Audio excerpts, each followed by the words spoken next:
혹시 특성화고 다니는데 지금 아차 싶은 생각 드시나요? 이렇게 취업할 바에는 대학이나 갈까 싶죠. 근데 막상 대학 가려면 어떤 것부터 준비해야 할지 막막하고. 괜찮아요. 여러분 말고도 많은 학생들이 이런 생각을 했고 겪었던 과정이에요. 이번 영상은 이런 답답한 마음을 갖고 계신 분들을 위한 영상이니까 그런 분들은 영상 끝까지 봐주세요. 안녕하세요, 강건철입니다. 지난번 영상에서는 특성화고 학생들에게 대학 진학이 어려운 이유에 대해서 말씀드렸습니다. 많은 분들이 공감하신 것을 통해서 역시나 특성화고 학생들이 교육계에서는 상대적 소수자구나 라고 하는 것을 느꼈어요.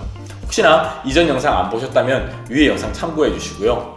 이번 영상은 특성화고에서 대학 준비를 하는 게 어렵다는 건 알겠어. 근데 어디서부터 어떻게 준비해야 하는 거지? 라고 생각되시는 분들을 위해서 상황별로 어떻게 준비해야 하는지를 간단히 짚어드릴게요. 아마도 어느 누구도 이렇게 자세히 알려드리지는 않을 거예요. 이런 정보를 다 공개하면 어떻게 하나, 오히려 특성화고 학생들 사이에서 경쟁만 더 치열해지는 거 아닌가 걱정인 분들도 있을 거예요. 근데 걱정하지 마세요.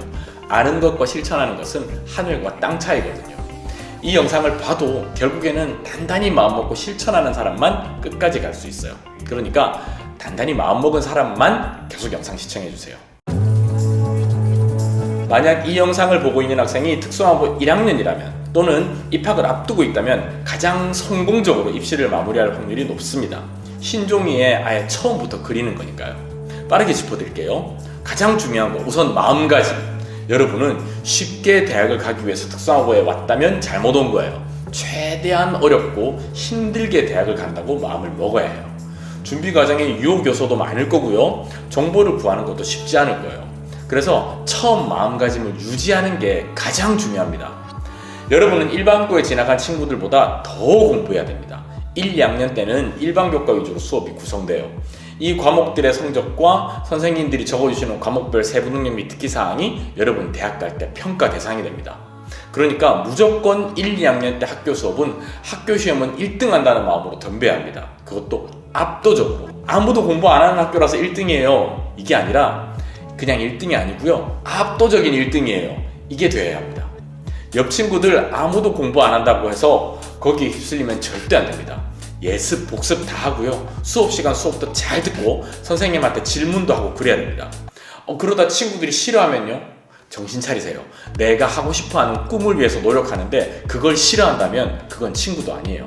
그런 거 다 신경 쓸 거면 아예 시작부터 하지 마세요. 수능에 대한 준비도 함께 해야 합니다. 특성화고 대입 전형의 경우 학업 성취도, 학습 능력을 가장 중요하게 생각합니다. 당연하겠죠. 상대적으로 학습 부문의 비중이 덜한 학교 출신이니까 이 학생들이 우리 학교에 와서 다른 입학생들처럼 공부할 수 있을지를 확인해야 되잖아요. 그래서 특성화고 전형 중에는 수능 최저 등급을 요구하는 곳이 있는 거예요. 객관적인 시험인 수능을 통해서 학생의 실력을 한번 보겠다는 거죠. 그렇기 때문에 주변 친구들이 하지 않는 수능 공부도 여러분은 해야 합니다. 다음은 자격증. 일단 본인이 지나간 특성화고에서 취득해야 한다고 하는 자격증들은 다 딴다는 마음으로 생활해야 됩니다. 필기, 실기 다 준비하려면 아마 정신없을 거예요. 그래도 이런 것들 챙겨야 됩니다.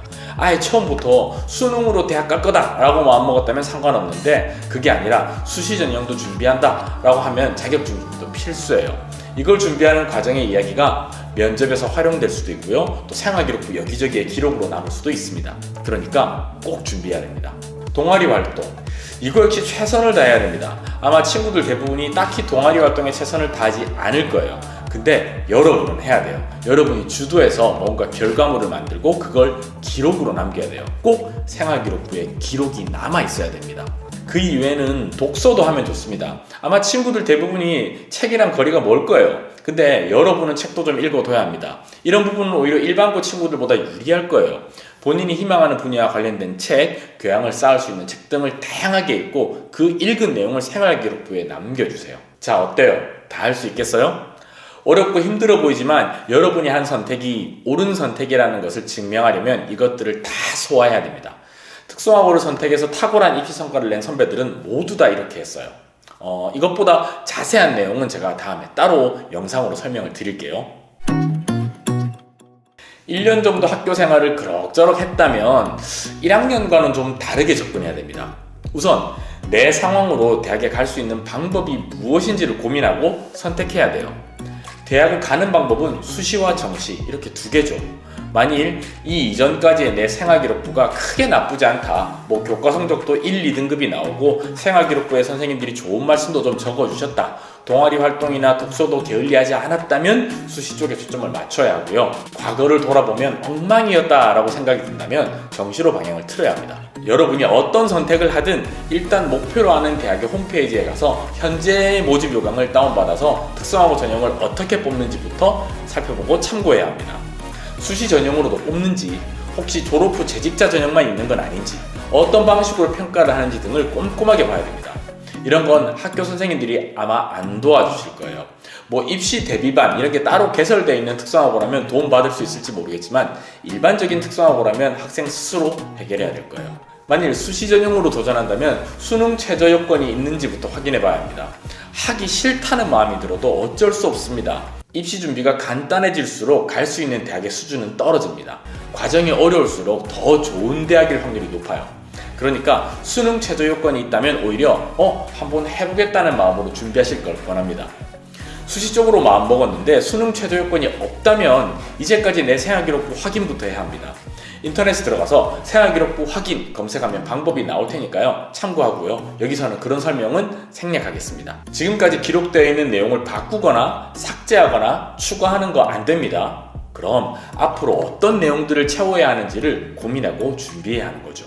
우선 일반 교과, 그러니까 국영수 같은 과목들, 이런 과목 선생님들께 잘 보여야 합니다. 질문도 많이 하고요. 과제도 열심히 해서 제출해서 내고, 아직 기재되지 않은 일반 교과 과목들의 과목별 세부 능력 및 특기사항에 선생님들이 이 학생은 탐구 능력이 뛰어나다, 호기심, 학습에 대한 자세가 남다르다 등의 내용이 기재되어야 합니다. 이런 내용이 기재될 수 있도록 선생님들께 잘 보여야 하고 또 따로 부탁도 드려야 될 거예요. 다음은 동아리 활동. 고3 올라가서 동아리를 개설할 수 있다면 학업과 관련된 동아리나 본인 관심사, 그러니까 입학하려고 하는 학과와 관련된 동아리를 개설해서 활동해야 됩니다. 실제로는 혼자서만 활동한다고 할지라도 동아리가 일단 개설되어 있어야 합니다. 그리고 독서도 고교생활 필독서 이런 거 검색한 후에 읽고, 더 중요한 건 그 내용이 여러분 생활기록부의 독서기록 부분에 기재가 되어 있어야 합니다. 어떻게 하는 건지 모르면 담임선생님께 질문해보세요. 마지막으로 담임선생님과 관계가 좋아야 합니다. 수시 전형에서 1, 2학년 담임선생님이 기재해주시는 행동특성 및 종합의견이 반영됩니다. 여기에 최대한 학습에 대한 노력, 역량, 발전 가능성 이런 것들이 드러나도록 좀 적어주셔야 돼요. 이 부분 최대한 잘 적어주실 수 있도록 담임선생님께도 잘해야 합니다. 만일 정시로 방향을 잡았다면 입시요강에서 몇 개 영역의 등급이 입시에 적용되는지를 확인해 봐야 합니다. 필수 영역은 뭐고 몇 개 영역 합산이 몇 등급 이상이어야 한다 등의 내용이 있을 거예요. 이거 확인하고 어떤 과목에 올인할지를 정해야 돼요. 국영수 탐구 중에 공부할 영역이 정해졌다면 이후로는 지금 내 수준을 파악하고요. 부족한 부분부터 시작해 봐야 돼요. 막상 시작해보면 열심히만 한다면 여러분이 지금 걱정하고 있는 것보다는 훨씬 빠르게 따라잡을 수 있을 거예요. 만약에 이미 2학년 과정까지 다 끝났다면 어쩔 수 없습니다. 정시, 그러니까 수능을 준비해야 됩니다. 그게 아니라면 좀 더 길게 보고 일단 취업을 하고 일정 기간을 채운 이후에 특성화고 졸업 후 재직자 전형에 도전하는 것도 생각해 볼 만합니다.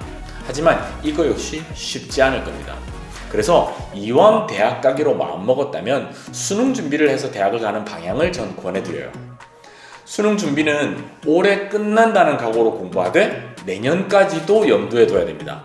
부족한 부분, 채워야 될 부분이 어느 정도인지 알 수 없으니까요. 늦게 결정한 만큼 시간이 더 들어갑니다. 이건 각오해야 돼요. 어떤가요? 좀 부담스럽고 걱정되고 그렇죠? 그래도 막상 시작하면 여러분 해볼만 할 겁니다. 단단히 각오했다면 충분히 할 수 있어요. 이 정도는 해야 앞으로 더 큰 일도 해낼 수 있습니다.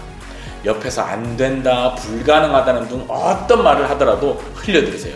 그냥 여러분 스스로를 믿으세요. 그래야 해낼 수 있습니다. 아시겠죠? 이번 영상은 여기까지입니다. How to Study는 공부와 관련된 내용을 다루는 채널이에요. 공부와 관련된 고민, 정보, 노하우 등을 다루는 채널이니까요. 필요하신 분들은 구독 부탁드립니다. 긴 영상 봐주셔서 감사하고요. 저는 또 다음 영상에서 인사드리도록 하겠습니다. 안녕히 계세요.